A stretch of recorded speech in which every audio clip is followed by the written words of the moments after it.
ایک غریب آدمی کو قرض کی ضرورت پڑ گئی، 1000 دینار چاہیے۔ میں کہہ چکا ہوں کہ درہم چاندی کا ہوتا تھا، دینار سونے کا، اب 1000 دینار لینا ہے۔ تو جس بندے سے اس نے کہا، اگرچہ وہ نیک بندہ تھا، اس نے کہا یار 1000 دینار دے دو، تو کہنے لگا کوئی گواہ ہے تیرے پاس؟ وہ کہنے لگا غریبوں کا گواہ کون ہوتا ہے؟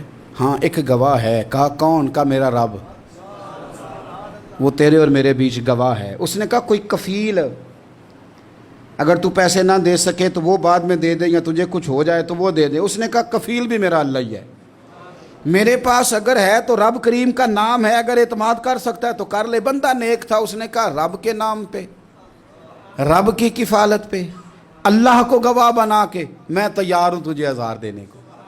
اس نے 1000 دینار دے دیا، وقت واپسی کا طے ہو گیا، وہ چلا گیا پیسے لے کے۔ اس نے پوری محنت کی کہ میں نے وقت پہ پیسے لوٹانے، پوری محنت بھی کر لی، اللہ نے مدد بھی کر دی، پیسے بھی اس تاریخ کو اسے مل گئے۔ بعض لوگوں کا تو لوٹانے کا دل ہی نہیں نہ ہوتا۔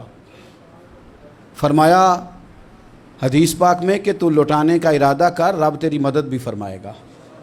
لیکن یہاں بہت سارے لوگ کہتے ہیں خیر ہے، ارادہ ہی نہیں، تو پھر جس طرح کا بندے کا گمان ہو رب بھی اسی طرح کا معاملہ فرماتا ہے۔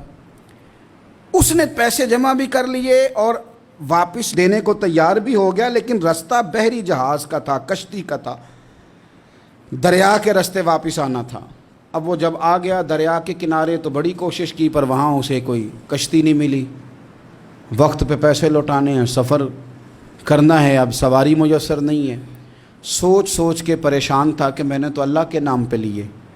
اچانک دل میں ایک تجویز آئی، اس نے ایک لکڑی لی، لکڑی کو اندر سے کھولا، 1000 دینار اس میں بھرا، بخاری پڑھ رہا ہوں، اور ساتھ ایک خط بھی لکھا کہ یار میں پیسے پہنچانا چاہتا تھا پر مجھے کوئی چیز نہیں ملی دریا کے اس پار آنے، اللہ کے نام پر تیری طرف روانہ کر رہا ہوں۔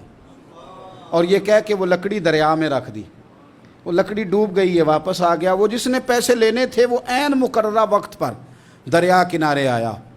صبح سے سر شام تک اس نے انتظار کیا، دل ڈھلنے لگا تو دل میں خیال آ گیا کہ یار نہیں، اس نے دینا ہی نہیں، جھوٹا وعدہ کر گیا، پہنچا ہی نہیں وقت پہ۔ اب جب واپس لوٹنے لگا تو اچانک دریا میں ایک لکڑی تیرتی ہوئی دکھائی دی، کہنے لگا لے جاتا ہوں، شام کو روٹیاں پکانے کے کام آئے گی، ایندھن بنا کے جلا لوں گا، ہنڈیا پک جائے گی۔ لکڑی اٹھا کے جلانے کے لیے گھر لایا، گمان تھا کہ وہ نہیں آیا وعدہ کر کے، اللہ کو کفیل اور وکیل بنا کے اور گواہ بنا کے پھر بھی نہیں آیا۔ لکڑی لے کے گھر گیا، بخاری ہے، اور جب اس کو چیرا نہ کہ میں اس کی آگ جلاؤں گا، کھولا تو اندر سے 1000 دینار بھی نکل آیا، خط بھی نکل آیا۔ اب ذرا سمجھنا، اس کے دل میں بات کس نے ڈالی کہ تو لکڑی میں پیسے ڈال دے؟ اللہ نے۔ اس بندے کو مقررہ وقت پہ کنارے بھیجا کس نے؟ لکڑی صرف اسی کے ہاتھ آئی تو یہ بندوبست کیا کس نے؟ اللہ نے۔ گھر جا کے چیری تو پیسے بحفاظت اس تک پہنچائے کس نے؟ تو پھر ہمیں بھی توجہ اللہ کی جانب ہی کرنی چاہیے، ہمارے پہ دل کی توجہ رب کی طرف ہی ہونی چاہیے نا، ہمیں ادھر ادھر جانے کی، دیکھنے کی، بندوں پر غور کرنے کی ضرورت کیا ہے؟ وہ پیسے پہنچ گئے، یہ وہاں اپنی جگہ پہ پریشان تھا، اس نے 1000 دینار اور جمع کیا۔ پھر دوبارہ ایک دن دریا کنارے آیا، کشتی مل گئی، بیٹھ کے اپنے اس بھائی کے پاس آیا، کہنے لگا دیکھنا مجھ پر بدگمان نہ ہونا، پیسے اس تاریخ کو بھی جمع کر لیے تھے، دریا پہ آیا تھا پر کشتی نہیں ملی تھی، پھر میں نے نا لکڑی میں ڈال کے خط ڈال کے تیری طرف بھیج بھی دیے تھے، لیکن آج میں پھر لے کے آ گیا ہوں۔ وہ کہنے لگا خوش ہو جا، جس رب کو تو نے میرا اور اپنا گواہ بنایا تھا اس رب نے میرے تک پہنچا بھی دیے ہیں۔